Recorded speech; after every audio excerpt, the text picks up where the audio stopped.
En este momento, en el año 61 comienza esta maestría en el Centro de Estudios del Desarrollo de la Universidad Central de Venezuela. Este centro había sido creado a caballo entre el gobierno de Venezuela, donde había una organización de planificación que se llamaba Cordiplan. Digamos, Cordiplan era la institución que se ocupaba de la planificación y que estaba muy en relación directa con el presidente de la República, digamos, con la presidencia de la República. Entre Cordiplan y la Universidad Central se había generado esta institución. Y Ahumada, que había sido el que había dictado estos cursos de planificación en la CEPAL, de planificación económica, pero estaba preocupado por el tema de la cuestión social, digamos. Y entonces como yo era el único alumno que había en este momento, en el año 61, en esa maestría, que tenía algo que ver con lo social, porque era médico, entonces Ahumada me pide a mí que trate de transformar lo que él nos enseñaba en términos de planificación económica en la planificación de un sector social. Este es el hecho histórico. Es decir, la preocupación estaba, y entonces decía, bueno, como vos sabés de salud, entonces trabajás sobre el tema de planificación de salud, y qué sé yo. Mucho tiempo después yo me enteré que yo de salud no sabía ni medio. Yo sabía de enfermedad, como era médico, pero que de salud era poco lo que sabía en realidad, o nada. Pero hasta ese momento no me había enterado bien del asunto, no entendía bien cómo era la cuestión. Bueno, y lo cierto es que en el año 65, en el año 61 yo escribo un trabajo preliminar sobre esta cuestión. Y entonces en ese momento llega a Venezuela de paso un tipo que era Abraham Horvitz, también chileno, que era el director de la Organización Panamericana de la Salud. Y entonces Ahumada, como era chileno, entre los chilenos se entienden muy bien, lo llama y le dice, mire doctor, nosotros queremos hablar con usted porque queremos pedirle auxilio, queremos pedirle ayuda para hacer un trabajo. Bueno, Ahumada entonces me llama un día y me dice, venite, qué sé yo, vamos a ir a desayunar con Horvitz al hotel tal, a las 9 de la mañana. Bueno, partimos para allá, nos encontramos con Horvitz. Y entonces Ahumada, que era un tipo muy, muy vivo, le dice, mire doctor Horvitz, queremos que nos ayude a transformar este trabajo que ha hecho este joven promisorio, era yo el joven promisorio, este joven ha hecho un trabajo sobre cuestiones de programación, planificación de salud, programación de la salud, y nosotros queremos que usted nos ayude a hacer de ese trabajo una cosa operativa. Entonces queremos pedirle apoyo para esto. Y la respuesta de Horvitz, que es muy divertida, le dice, mire, yo tengo ese problema, soy director de la OPS y vengo de la reunión de Punta del Este, donde se había lanzado el programa de la Alianza para el Progreso. Y entonces los países me van a empezar a pedir ahora que les enseñe cómo hacer planes de salud, porque esta es la condición que ponen los organismos internacionales para darles préstamos. Y yo no sé cómo hacer esto. Entonces Ahumada, que no tenía un pelo de tonto, le dice, está bien, contrátenos y nosotros le hacemos el trabajo. Esto es real, les digo, hicimos el trabajo, del cual resulta esto que dice ahí. En 1965 publica, estoy hablando del 61, en el 65 se publica esta que se llama Publicación Científica número 111 de la Organización Panamericana de la Salud, que después fue conocida como CENDES-OPS, el método de programación de la salud, así se llamaba, programación de la salud, problemas conceptuales y metodológicos. ¿Por qué se llamaba programación y no planificación? Esto es parte de la Guerra Fría, porque planificación era un término socialista. Entonces no se podía hablar de planificación, había que hablar de programación. Programación sí, porque era un término, digamos, de las burocracias habituales, etc. Pero planificación no, porque era socialista. En consecuencia, se llama así por esa razón. Bueno, y se publica en 1965. Ahí estaría planteado el método Sender. Ahí está planteado el método Senders. El método Senders es eso, es la publicación científica 111 de la OPS. Es un librito verde, un folletito chiquito, verde, de tapas verdes. En 1968 se crea el Centro Panamericano de Planificación de la Salud. En 1975 se liquida el centro. Se liquida el centro. Mi interpretación, que la vamos a ver enseguida, es que el centro, digamos, lo que se dijo en ese momento fue que la liquidación del centro era porque el centro está ubicado en Santiago de Chile. Era porque le molestaba a Pinochet. En 1975 estamos hablando, sí, Pinochet había llegado en el 73, ¿cierto?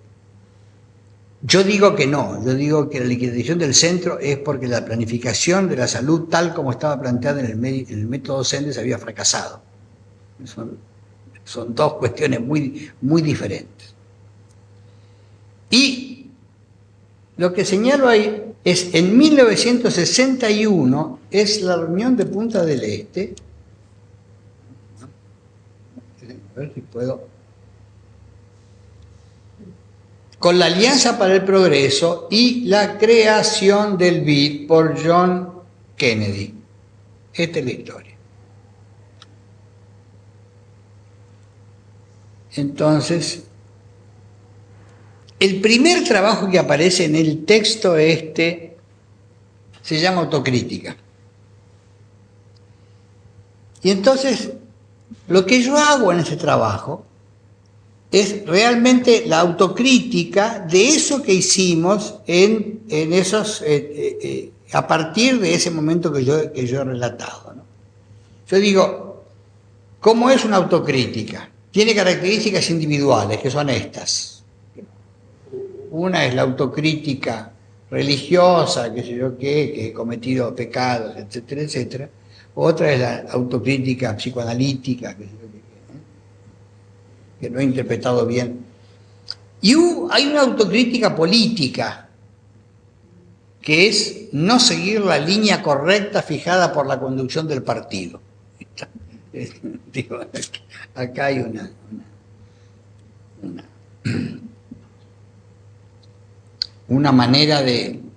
dos maneras de entender el problema. O lo que yo llamo acá la autocrítica social. La autocrítica social es esta.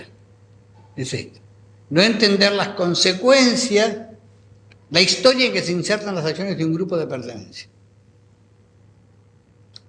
Y las consecuencias son, la primera es reflexionar sobre la fuente de los errores. La segunda es incitar a la conciencia social a tener presente la cotidianidad como la materia para la construcción de la historia. Digo, esta es una consecuencia de la autocrítica.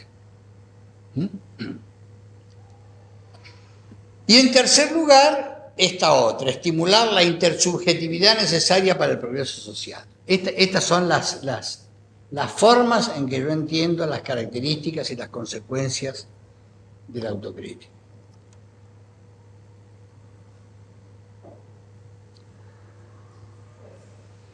¿Cuáles son los problemas que yo podría señalar ahora acerca de esta cuestión?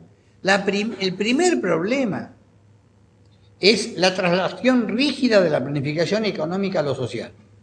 Esto que yo les decía antes, cuando Ahumada viene y me dice, escúchame, vos ocupate de esta cuestión de lo social, lo que yo hago es, tomo lo que había aprendido de la planificación económica y digo, lo social no tiene especificidad, en consecuencia le aplico lo mismo que uso en economía para planificar un objeto social. ¿Se entiende esto? Es decir, entra sin especificidad. El segundo problema es esta cuestión de cómo se entienden las ciencias sociales y las ciencias prácticas, o cómo se entienden las diferentes ciencias entre sí, qué relación hay entre estas cosas. Y bueno, digamos, ahora es muy fácil darse cuenta cuando se ha visto los desastres que aparecen cuando uno piensa exclusivamente en términos de ciencia económica y llega un tipo con poder, digamos, que aplica los teoremas de la ciencia económica sin tomar en cuenta los problemas sociales, que es lo que pasa con Cavallo, por ejemplo, ¿no? Hay una aplicación muy inmediata de teoremas económicos a cuestiones sociales. Más, digo, muchos economistas definen la ciencia económica como la ciencia del comportamiento humano. Y entonces esto digamos, es muy, muy fuerte. Después, la aparición de errores en lo específico sanitario, que vamos a mostrar enseguida. Entre otras cosas, por no haber una reflexión, digamos, entre los distintos tipos de ciencias. En cuanto al método, el método estaba basado en un diagnóstico de situación. Y lo que se hacía en ese diagnóstico era, se examinaban lo que se llamaba daños y sus factores condicionantes. ¿A qué se llama daños en este método? Se llama daños a una agrupación de distintos tipos de enfermedades o distintas enfermedades en base a algún criterio epidemiológico que permitía esa agrupación. Por ejemplo, una de las preocupaciones que había era, si hay factores condicionantes, ¿qué quiere decir esto de factores condicionantes? Esto de factores condicionantes es algo así como hablar de causas en una forma light, diríamos ahora. ¿Se entiende? Es decir, lo que hacíamos era disminuir la rigurosidad científica para tratar de tener algo que fuera manejable. Porque si éramos muy rigurosos científicamente, entonces la noción de causalidad nos generaba problemas. En consecuencia, cambiábamos la noción de causalidad por la de factores condicionantes. Entonces decíamos, por ejemplo, un factor condicionante de muchas enfermedades es el agua. No tener agua de buena calidad es un factor condicionante de muchas enfermedades. ¿De cuáles? Bueno, de todas las diarreas. Entonces, de esa manera, indiferenciábamos distintos tipos de diarreas. Es decir, me da lo mismo que la diarrea sea para una parasitosis que por una problema claro, que por una shigella, que por una bacteria, etcétera, etcétera. Me da lo mismo porque el problema determinante ahí, el factor condicionante es el agua, o el principal factor condicionante. No es muy riguroso, pero tampoco es muy alejado de la realidad cotidiana que uno vive, ¿cierto?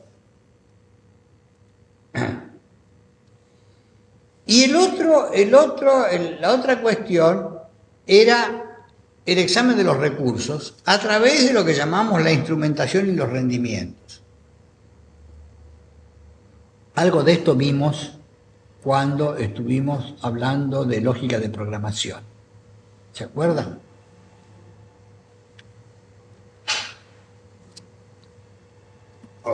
Otra vez el mismo problema. asignación de recursos a los daños y sus condicionantes. Otra vez acá. No, en realidad esto fue un invento que hicimos para tratar de resolver un problema que era fundamentalmente el problema de cómo hacer para trabajar con datos de la realidad. Entonces, cuando uno iba a examinar los registros, se encontraba con una clasificación de acuerdo a la clasificación internacional de enfermedades y causas de muerte, que está codificado, y entonces estaba codificado en lo menos era 300 causas. Entonces, ¿cómo hacer para trabajar con 300 causas? Tenés que manejarte con alguna agilidad. Es imposible. Es imposible. Eso sirve para el registro, pero no sirve cuando vos tenés que manejar cosas. Entonces nosotros llegamos a una idea de daños, así esta forma de una epidemiología light, digo, para que fuera manejable. Entonces teníamos una clasificación que usaba unos 30 daños más o menos, en vez de 300.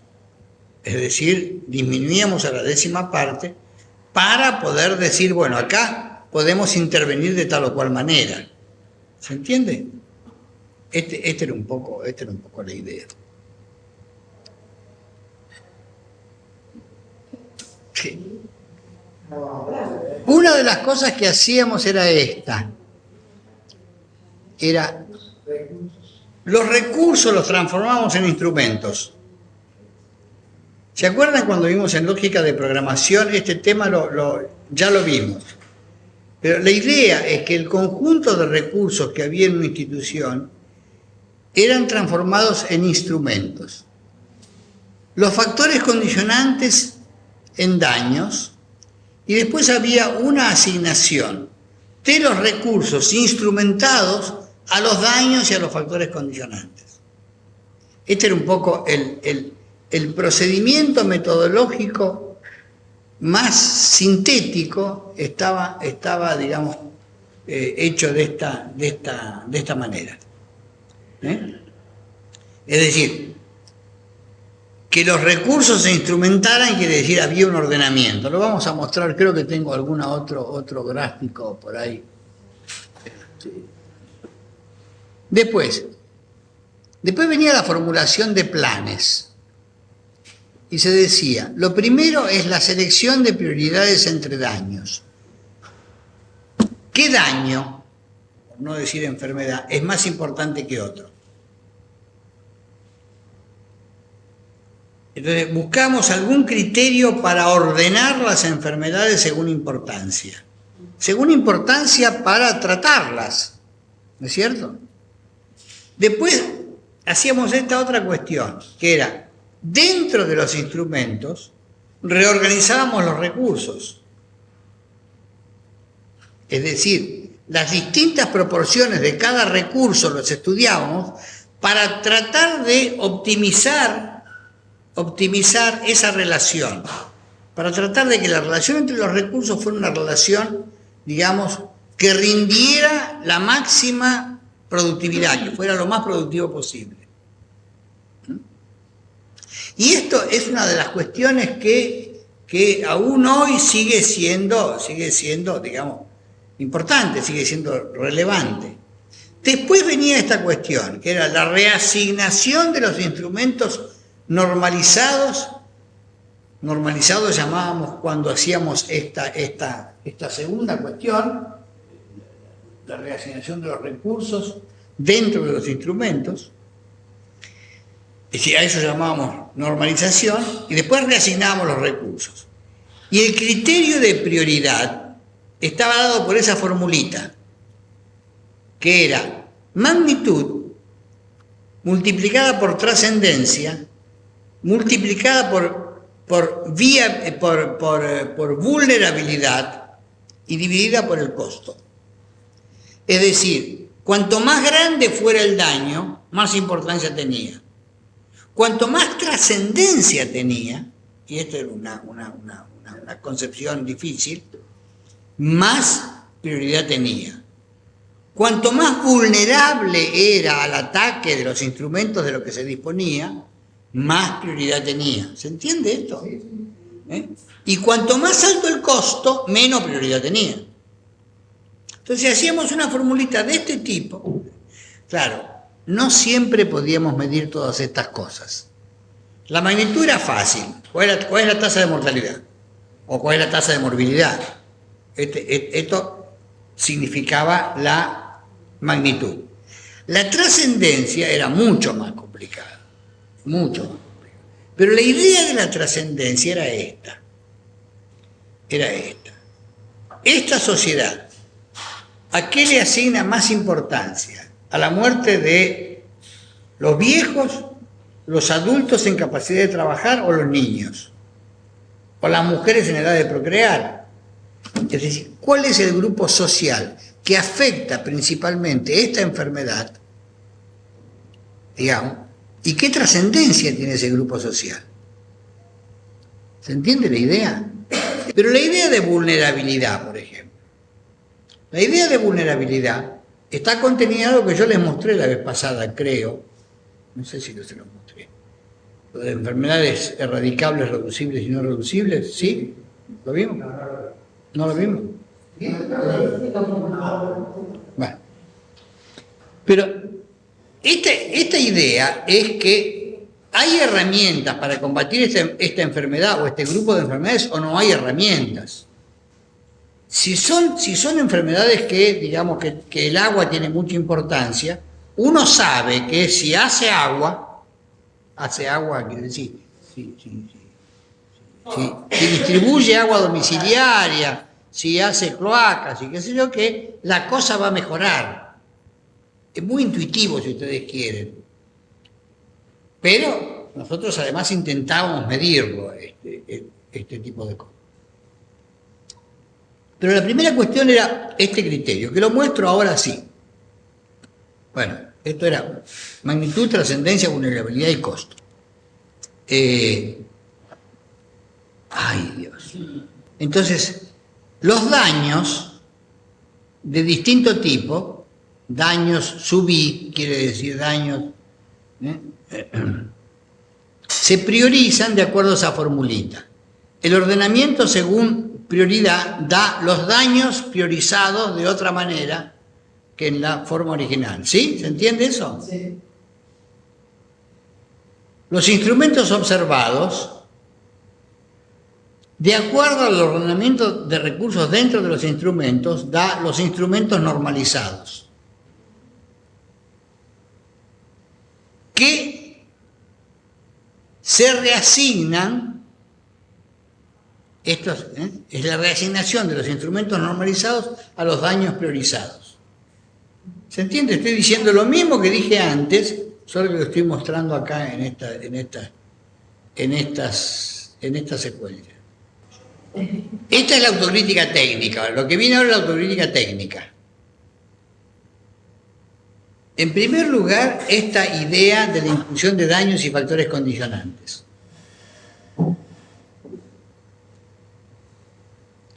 Es lo que yo decía, esto es epidemiología light.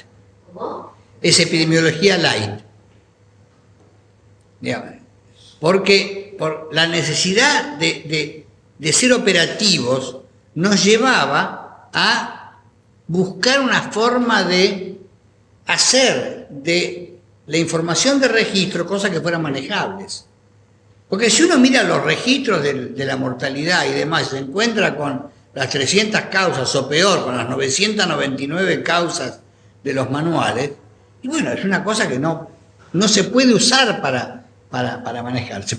Digamos, es bueno como información para hacer investigación y demás, pero digamos, para manejarse administrativamente es prácticamente imposible.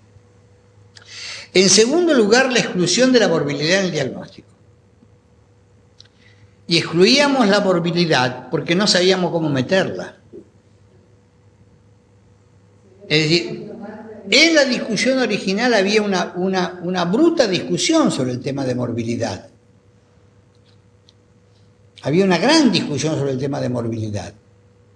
Pero la cuestión es que no sabíamos cómo hacer equivalentes la noción de morbilidad con la noción de mortalidad. ¿A cuánta mortalidad equivale tanta morbilidad? Este era el problema. ¿Cómo hacíamos para sumarla?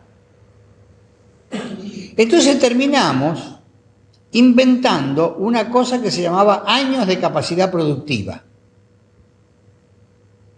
Los años de capacidad productiva eran un intento de aproximarnos a esta idea de sumar mortalidad con morbilidad. ¿Por qué? Nosotros decíamos, bueno, si un tipo se muere a los 60 años y la esperanza de vida es 73, perdió 13 años.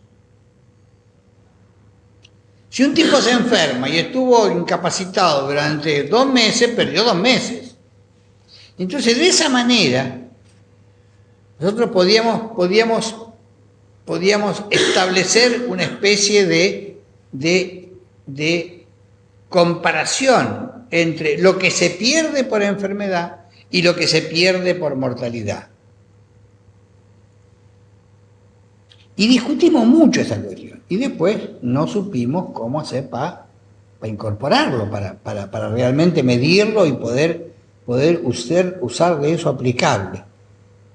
Bueno, actualmente los organismos internacionales, especialmente el Banco Mundial, usa una cosa muy parecida a esto.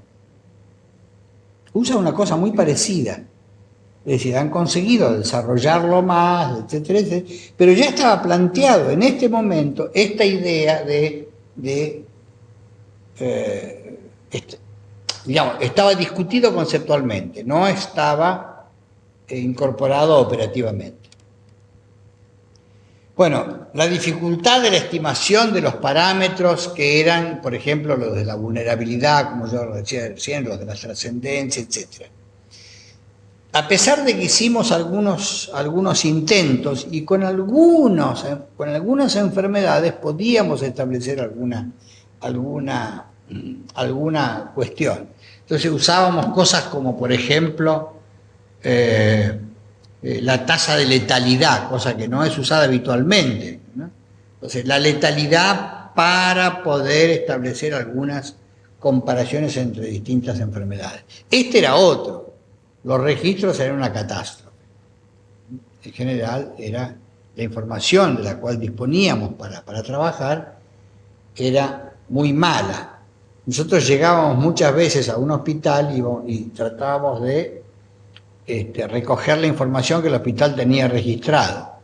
Y entonces nos mandaban a un sótano oscuro y húmedo, lleno de ratas, donde llamaban, ahí en esos estantes están los archivos. Hace muy poco tiempo. Después, la complejidad del cálculo.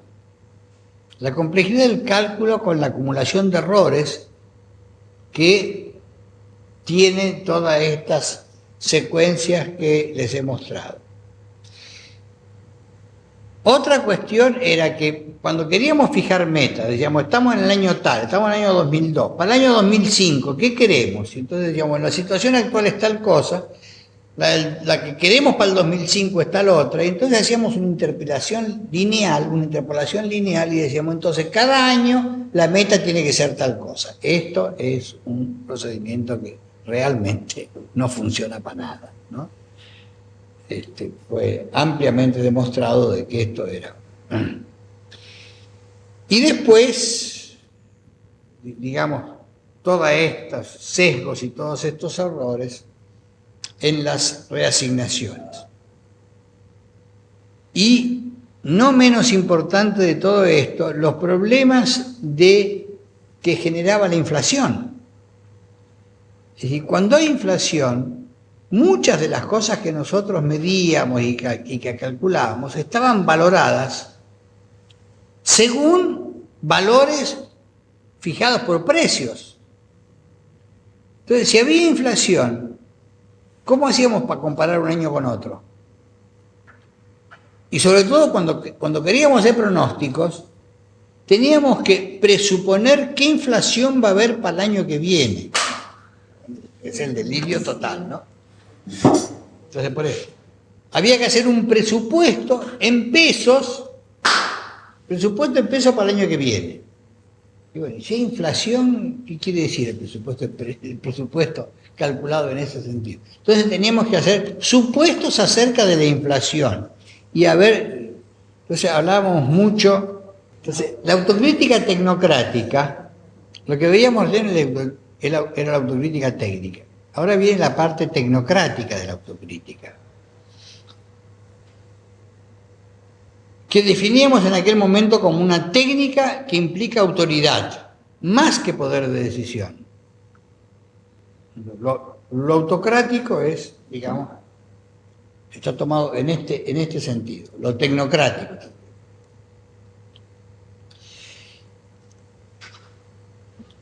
Y entonces había una cuestión que tenía que ver con esto, con lo que ahí se llama el espacio institucional. Es decir, siempre pensábamos que lo administrativo era una cuestión secundaria,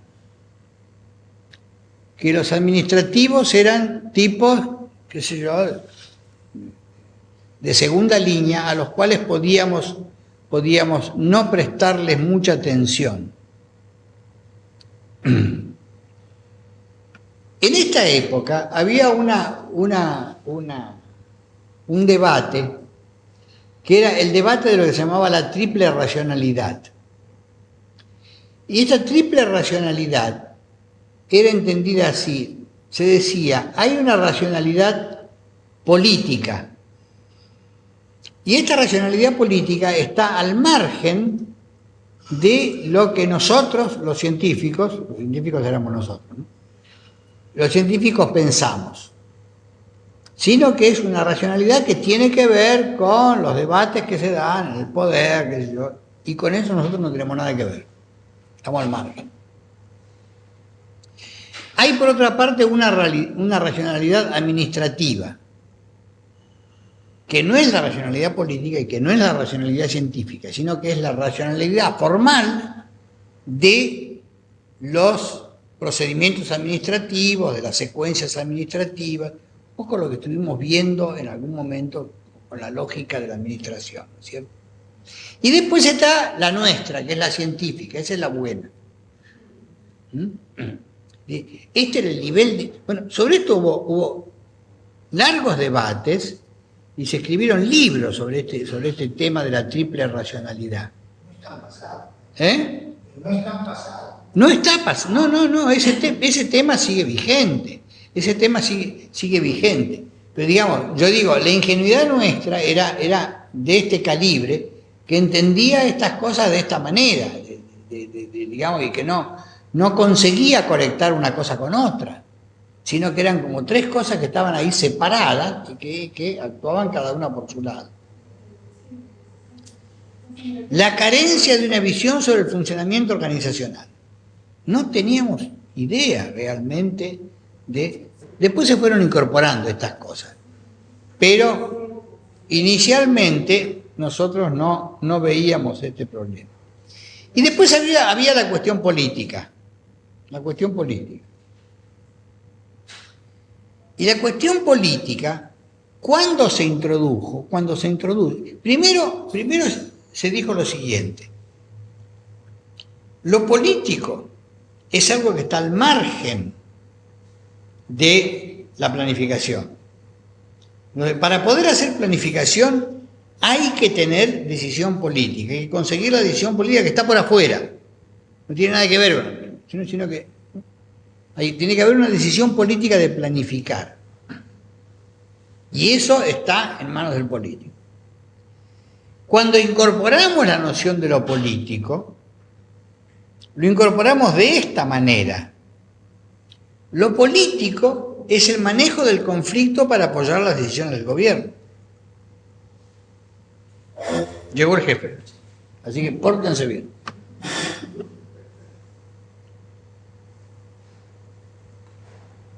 Y en consecuencia, esto político aparece de esta manera. Como una búsqueda de un equilibrio funcional a través de un enfoque sistémico. Y entonces apelamos en este momento a los funcionalistas, a los sistémicos para poder entender la cuestión de lo político. Y armamos este esquema. Fíjense qué bonito. Decíamos, hay un poder formal que son ese nivel político, las autoridades y el gobierno, que son los que toman las decisiones. Hay además un nivel técnico administrativo que se ocupa de esos dos temas, de la información y de la asesoría. Y hay un nivel técnico operacional que se ocupa de la implementación y ejecución.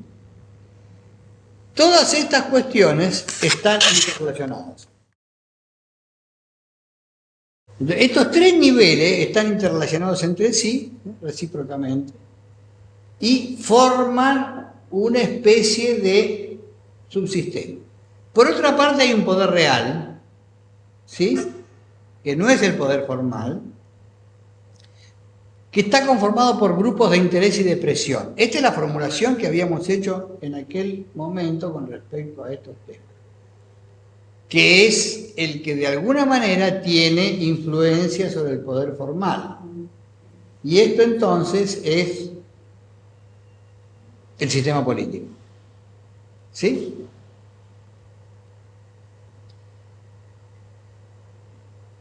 Desde el nivel técnico operacional hay influencia sobre el poder real, como también desde el nivel técnico administrativo. Las demandas políticas entran desde el sistema político al poder formal. ¿Se entiende esto? Y también hay apoyos que entran a este poder formal. Ahí hay una determinación con respecto a la situación existente. Por otra parte está la población, el ambiente y los recursos, que determinan necesidades y demandas, ¿sí?, que son las que se van a transformar en demandas políticas. ¿Se ve el esquema cómo va funcionando? Y la satisfacción que se obtiene es la que determina los apoyos, y todo esto es lo que conforma el sistema social. Esta es la manera que interpretábamos en aquel momento estas articulaciones en forma sistémica. ¿Se ve? Esta serie de interrelaciones, de cómo iban funcionando, de cómo se conectaban entre sí, etcétera, etcétera. Y ahora veamos lo mismo, pero desde el punto de vista del sistema de salud. Y entonces aparecen todos estos componentes que tienen que ver ahora ya más específicamente con la cuestión de salud. ¿Se ve? ¿Se alcanza a ver? Es medio dificultoso y provoca En el sistema social aparecen todas estas cosas. Necesidades de servicios, necesidades del sistema de servicios de salud, estado de salud, sistema de servicios de salud, el problema de población, ambiente, organización social, cultura y tecnología, y todo esto, digamos, que conforma un cierto nivel de satisfacción. Lo mismo que antes, pero ahora puesto de otra manera, para mostrar cómo en el poder formal en salud hay un cuerpo técnico administrativo que se ocupa de estos temas: información, análisis, proposiciones de políticas y estrategias, planes y programas. Que hay autoridades que formulan una imagen objetivo y políticas de orientación y conducción, un cuerpo técnico operacional que se ocupa de la ejecución y decisiones que impactan cada uno de estos aspectos. Un poco este es la forma como en salud manejamos lo mismo que habíamos visto antes y sus diversas maneras de... ¿Sí? La idea sistémica aplicada entonces, así era como la armábamos en aquel momento. Claro, el intento era ese, era de darle racionalidad, de tener una comprensión, pero fíjense, todo este tipo de cosas a lo que tiende es a lograr una situación de equilibrio, y lo fundamental acá es la satisfacción que se logra alcanzar y el sustentamiento político que significa esto. Es decir, la idea de equilibrio, de apoyo al gobierno, estaba contenida así, básicamente. Y después viene la autocrítica política. Autocrítica técnica, autocrítica tecnocrática, autocrítica política. Errores del movimiento popular. Nuestro error. Yo digo, nuestro error fundamental fue este.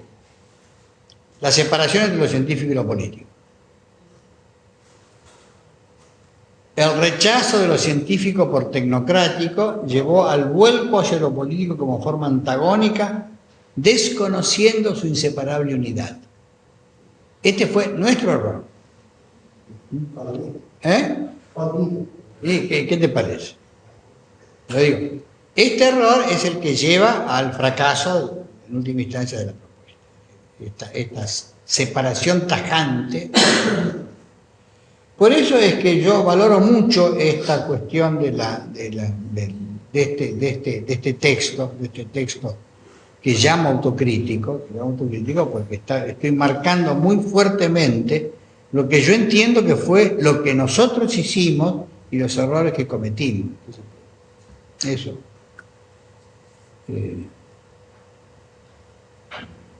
No sé si decirte...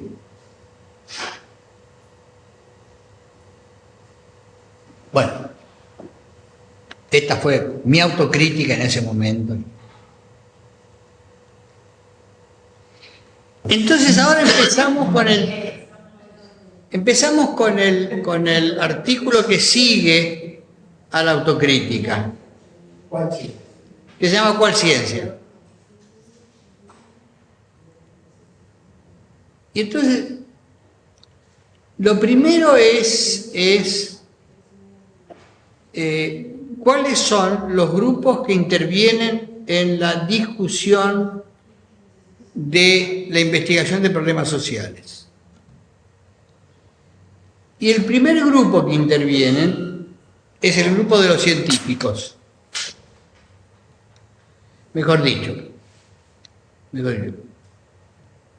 No en la investigación de problemas sociales, sino que los científicos son los primeros que empiezan a discutir qué quiere decir esto de la ciencia, etc. Pero igual la ciencia no relaciona con los problemas sociales, con la temática social. En general no, los científicos empiezan a discutir la ciencia. Empiezan a discutir la ciencia.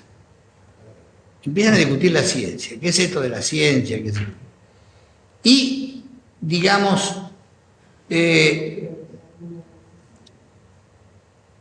en esta discusión lo que aparece es una división temática, que por una parte discuten cuál es el método científico y por otra parte discuten cuál es el significado de la ciencia. ¿A dónde va a parar esto de la ciencia? ¿Para qué la ciencia? Etcétera. Aparece pero lo primero que aparece es esto que ahí se menciona como autocrítica. Entonces, al aparecer esa división temática, aparece una división del trabajo que separa la reflexión acerca de la ciencia del investigador. ¿Sí? Van a aparecer otros, aparte de los científicos mismos que discuten su ciencia, van a aparecer otros profesionales que van a discutir la ciencia que discuten los científicos. ¿Me explico? Lo vamos a ver en más detalle. Los contenidos de esta discusión, por una parte es el método, cómo se hace, y así empieza la cuestión. Los científicos empiezan discutiendo cómo hacen ciencia. Y después discuten discuten para qué hacen ciencia. Y esta discusión es una discusión muy complicada. Hay un problema con la ética de la investigación en el sentido de la consecuencia de los desarrollos metodológicos. En ningún caso se vio esto con tanta claridad como cuando largaron el programa Manhattan. ¿Se acuerdan? Seguramente que el programa Manhattan es el programa que lleva al desarrollo de la bomba atómica. Y acá el problema era tremendo, ¿no es cierto? Hay una carta de Einstein al presidente Roosevelt, hay toda una historia con respecto a este desarrollo, donde hay una importancia, digamos, muy grande y una consecuencia fenomenal sobre esta discusión que no llega a buen fin, digamos, no paran la construcción de la bomba atómica, sino que al contrario, ¿no? Terminan de armarla y después largarla sobre.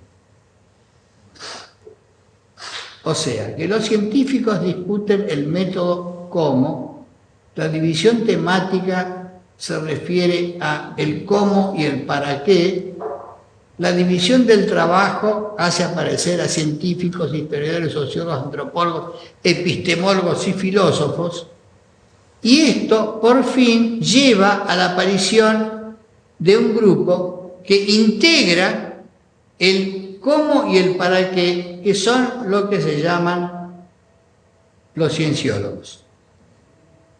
Es decir, los tipos que se encargan de discutir acerca de la ciencia.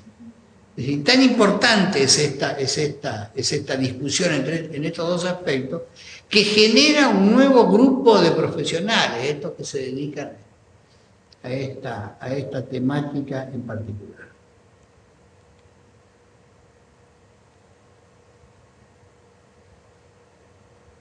Entonces, repetimos, filósofos e historiadores se dedican sobre todo a la significación de la actividad científica, metodólogos y epistemólogos a la metodología. La unificación de ambos enfoques es la cienciología, aparece el administrador científico y la población no tiene nada que ver con todo esto. La gente queda afuera. Entonces, en las ciencias prácticas, es decir, en la física, la química, la biología, las ciencias que tratan de cosas del mundo real, los fenómenos son relativamente aislables unos de otros.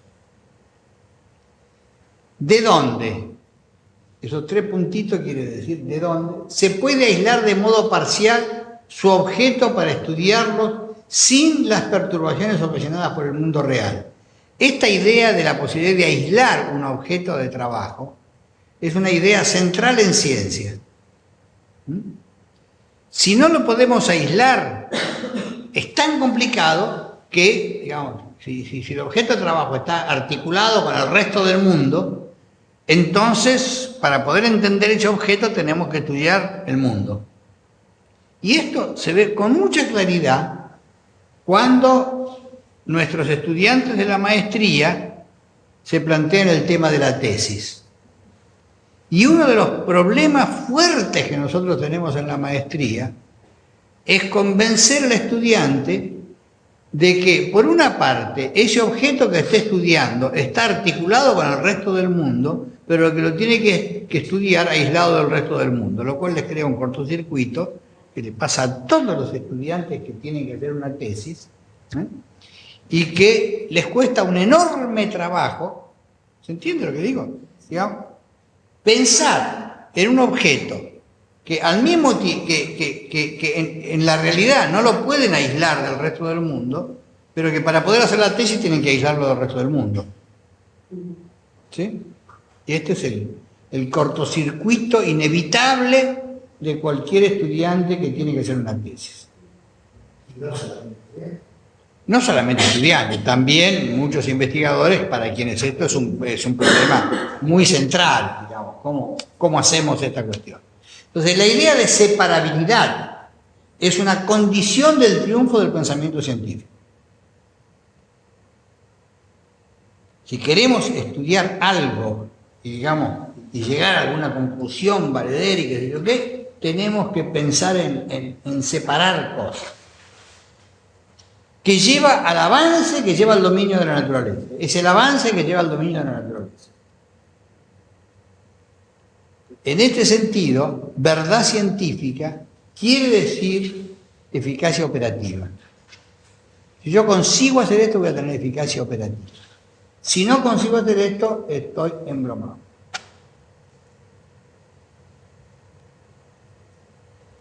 Teoría de sistemas. La fundamentación teórica de esta idea del aislamiento de un objeto de trabajo es la teoría de sistemas. Y la teoría de sistemas lo que hace es esto. Aísla parcialmente al objeto y mantiene relaciones de este objeto con el ambiente mediante entradas y salidas. Es decir, el esquema... Es decir, el sistema es un sistema procesador, también conocido como caja negra. Entonces, hay una entrada, hay una salida, y hay esta flecha que va para acá atrás, es lo que se llama, retrocausación. Me deprime tanto esta cosa, esto es terrible, no puedo trabajar así. ¿Se entiende? Entrada, salida, procesador o caja negra, retrocausación. Quiere decir, la salida funciona como una entrada más. Esto es el esquema básico de la teoría del sistema. Por fuera de esto, el ambiente. Y entonces el límite, y esto es muy importante, el límite del sistema es fundamental, porque es lo que define lo que está dentro y lo que está fuera. Toda la teoría de sistema tiene un fuerte apoyo en esta idea del límite, de lo que define, lo que queda dentro del sistema de lo que queda fuera del sistema. Esa entrada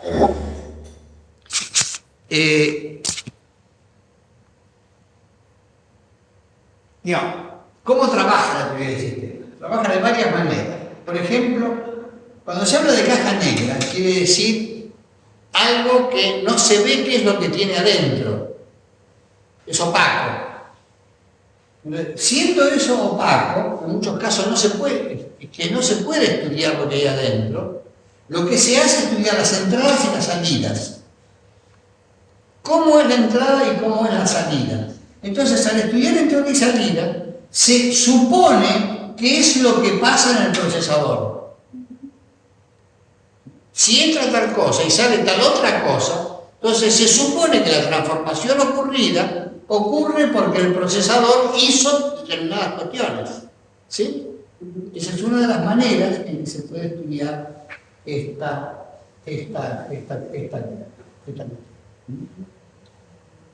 Y por supuesto, esto de la retrocausación es importante porque es un mecanismo de regulación fundamental en esta. Ahora, en el caso de las ciencias sociales, el problema es que la pregunta es cómo se aísla el objeto de las ciencias sociales. Y acá resulta mucho más difícil que en las ciencias fácticas. En las ciencias fácticas yo puedo tomar, un objeto físico y someterlo a experimentos, o puedo tomar una célula y estudiar la célula, que tiene un límite bastante preciso por otra parte, de manera que puedo estudiar la célula aislada, etcétera, etcétera. Pero en las ciencias sociales es mucho más complicado aislar su objeto. En consecuencia,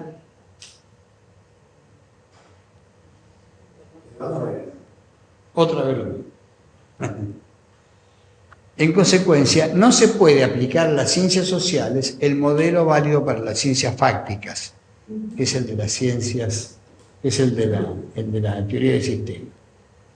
Entonces esto nos lleva a preguntar qué es lo social. ¿Y qué es lo social? En primer lugar, se afirma que es posible fragmentar los problemas en componentes que se autosustentan. Inclusive, en alguna formulación se habla de autopoiesis. No solo que se autosustenta, sino que se autorreproducen o se autoproducen.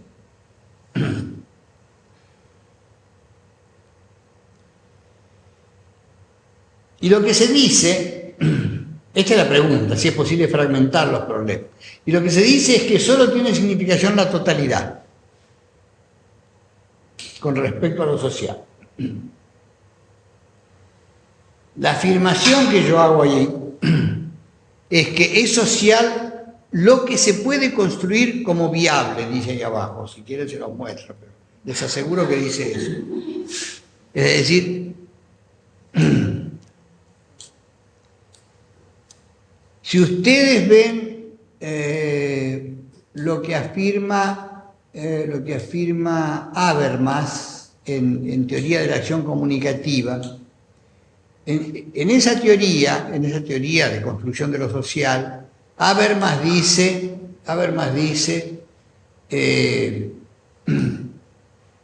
digamos, destaca la importancia de lo que llama la comunidad ideal de diálogo. Y para él, la comunidad ideal de diálogo es una comunidad en la cual todos dicen verdades. Todos son veraces y además, a través de esta emisión de verdades y de ser veraces, construyen proyectos viables.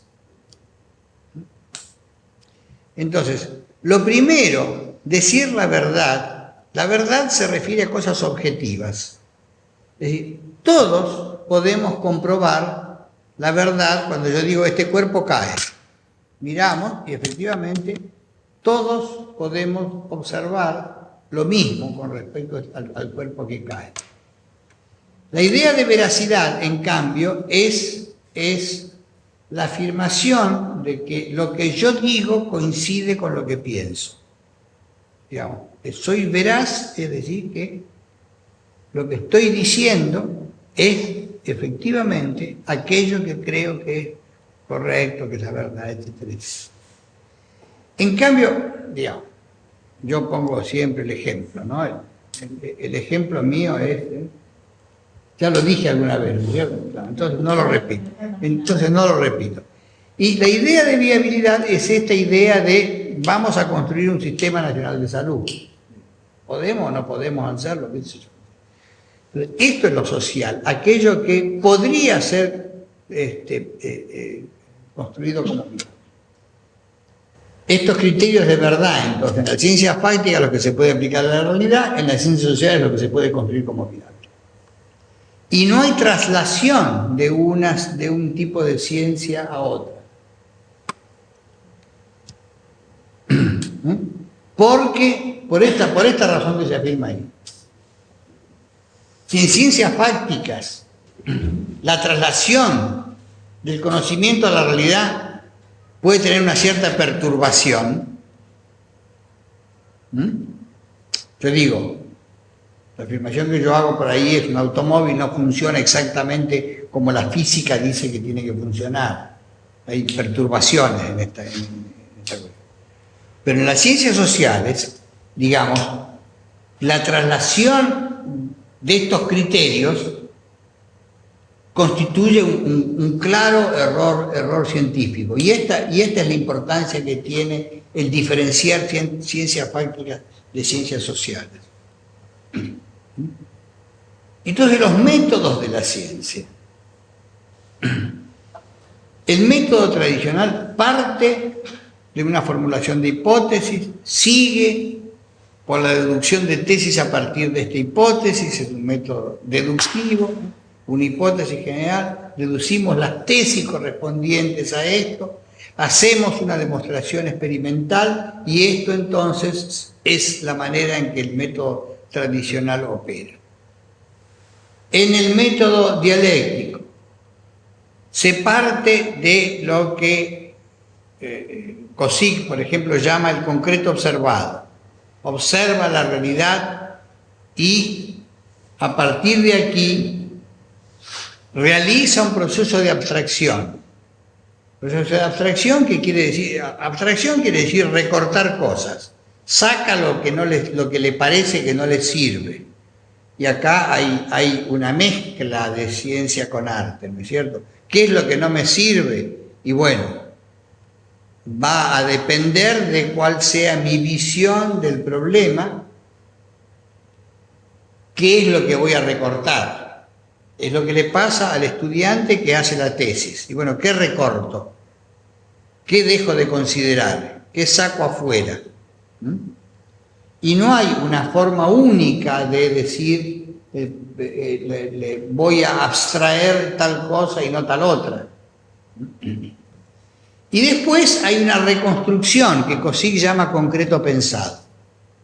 Entonces acá está este proceso que primero se observa la realidad, después se la abstrae, se la fragmenta, se divide en parcialidades.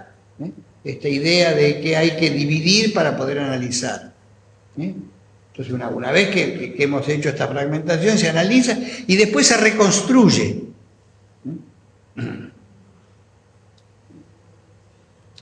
Entonces, no es que haya un procedimiento bueno u otro malo.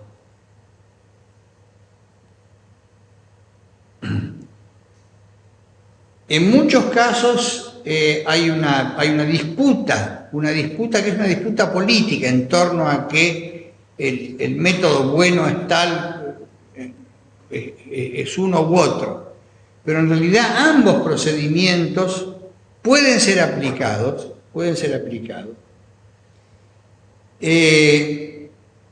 Solo que el método tradicional es más aplicable cuando existe esta condición de separabilidad. Es decir, cuando esta cuestión de separabilidad es más claramente, digamos, se puede realizar más claramente. Cuando no hay esta condición de separabilidad, entonces lo preferible es usar el método dialéctico. El método dialéctico. Lo primero, el concreto observado, la descripción del objeto en base a conceptos operacionales. ¿Se acuerdan la diferencia que establecimos entre conceptos operacionales y categorías analíticas? La repito. Una categoría analítica es una abstracción de la realidad. La categoría analítica surge de la observación de la realidad. Clase social, para Marx, observa la realidad y abstrae de esa observación la categoría clase social.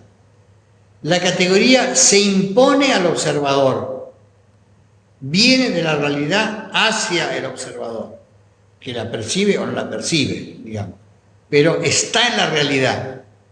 ¿Sí? El concepto operacional no, el concepto operacional yo, investigador, lo impongo sobre la realidad. Y digo, voy a estudiar el sector salud. La afirmación que hago es, no existe en la realidad tal cosa como un sector salud. Yo digo, el sector salud va a ser lo que yo digo que es el sector salud. Va a estar compuesto por estas cosas, esta otra. Y lo enuncio taxativamente. Y incluyo ciertas cosas y excluyo ciertas otras. Y otro investigador podrá decir, para mí el sector salud incluye tales otras cosas además. ¿Sí?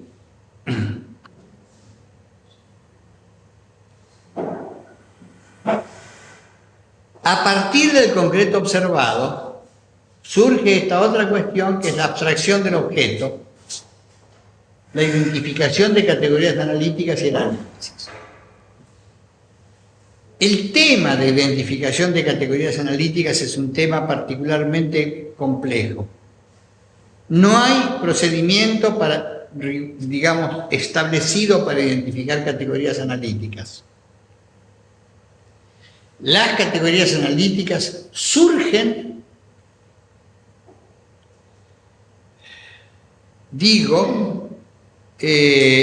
a partir de esto que algunos autores llaman una lógica abductiva, no deductiva ni inductiva, no para arriba o para abajo. Para arriba sería la inductiva, voy acumulando datos de observación y de ahí, digamos,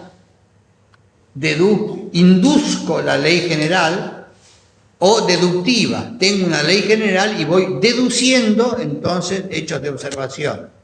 Hay una ley general, que es la ley de gravedad, de manera que cada objeto, bla, bla, etcétera, etcétera, ¿no?, es atraído. Y entonces observo las piedras que caen y confirmo la ley de gravedad.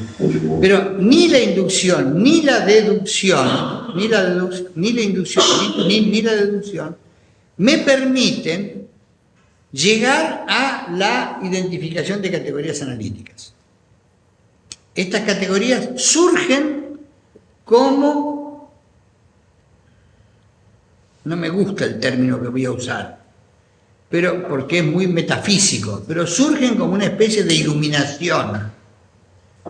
Es digamos, la imagen es, se me prendió la lamparita, ¿no? Es Arquímedes diciendo eureka.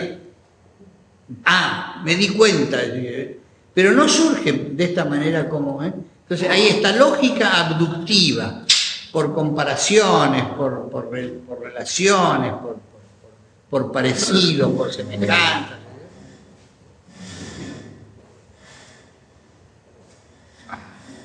Qué mal salió todo esto. Y el concreto pensado como reconstrucción del objeto, a partir de ambas cuestiones. En este caso, no es posible separar el método del objeto. No es posible separar el método del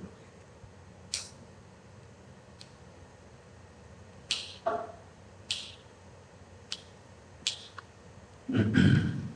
Y esta es una diferencia fundamental en esta.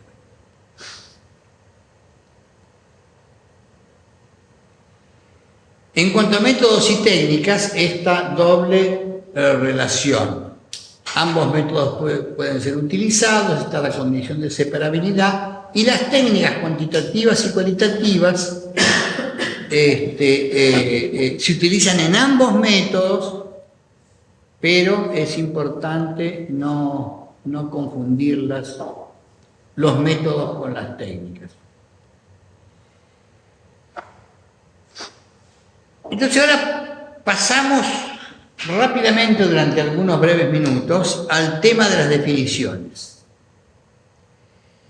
Y entonces acá, este es un tema muy central para mí de la cuestión de la ciencia.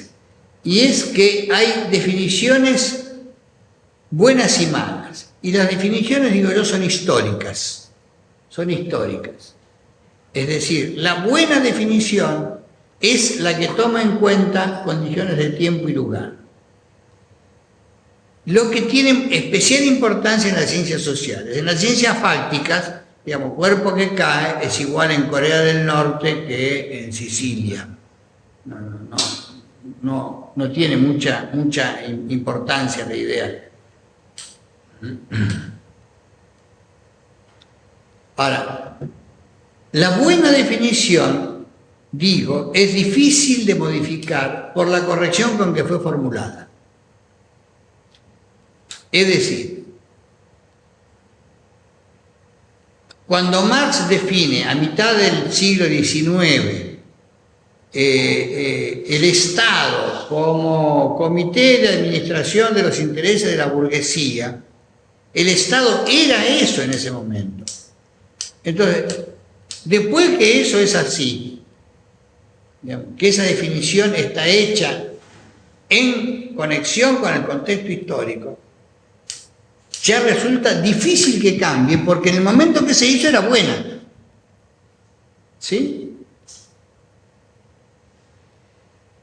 Uno de los problemas es este, que el investigador a veces toma partido a favor de la definición y esto tiene consecuencias políticas, sobre todo en ciencias sociales. En particular en el caso del Estado esto está muy claro. Tomar partido a favor de una definición de Estado va a tener consecuencias políticas. Bueno, ay Dios. La buena definición está en contexto histórico. El proceso histórico crea una nueva situación y esa nueva situación hace que la buena definición sea mala. Es terrible. La buena definición es cuando la definición anterior se actualiza y surge la definición modificada. Esta cuestión es muy básica en la cuestión de ciencias sociales. Y esta es una de las, digamos, yo insisto a través de varios procedimientos, varios mecanismos, porque me parece que aquí hay una cuestión que es la gran fuente de errores que se producen en relación con las ciencias sociales. La gran fuente de errores es esta, es no entender que el proceso histórico cambia el contexto histórico y en consecuencia. Ya hablamos de esto, ¿no es cierto? Entonces no voy a insistir. Acá vienen las definiciones. Y acá aparece la consecuencia política de tomar partido a favor de una definición. Si yo tomo la primera definición, la lucha por el cambio social se hace contra el Estado. Si tomo la segunda definición, la lucha a favor del cambio social se hace dentro del Estado. Y esto es una diferencia política fundamental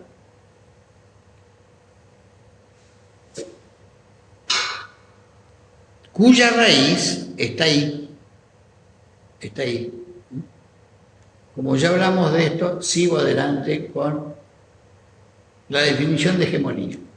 Y la última definición que vamos a tomar es la de democracia, que aparece como una condición del capitalismo, porque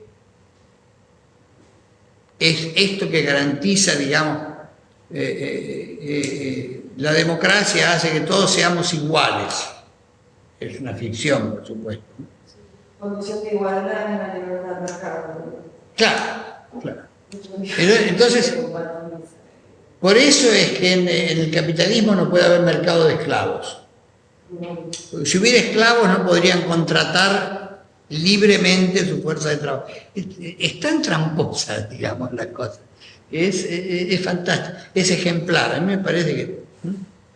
Y que tiene que ver con esta idea de la democracia burguesa, esta noción de democracia en este sentido, de libertad para contratar, es favorable a lo que es la democracia burguesa. Pero por otra parte puede ser entendida así, como la construcción de un poder cotidiano por la integración de una multitud de espacios institucionales donde se realizan quehaceres y cómo haceres. Yo digo, estos son para mí, lo que llamo espacios de intermediación. Espacios de intermediación que permiten un debate, una integración, una crítica, una discusión, que en algunos países, aún en algunos países de los que a uno no le gustan, como Estados Unidos, por ejemplo, donde hay una gran multiplicidad de estos espacios y donde la existencia de esos espacios impiden que, por ejemplo, ahora Bush pueda hacer cualquier cosa. Es decir, Bush está tratando de largar una guerra contra Irak que puede llegar a ser una guerra monstruosa para usar bombas atómicas y cualquier otra cosa. Tiene dos dificultades. Una externa, que es algunos países que no están de acuerdo, como Francia, Inglaterra, y qué sé yo qué, a los cuales va a tratar de patotear o de sabotear o de comprar alguna cosa para hacer esto. Pero además tiene un problema interno, que es esta multiplicidad de espacios internos institucionales, donde se debaten cosas y donde hay formas de resistencia que dificultan esta cuestión. Entonces, estos dos aspectos. Entonces, esta idea de estos espacios es la idea de espacios de intermediación entre lo que es lo cotidiano y lo que es la sociedad. A mí me parece que acá hay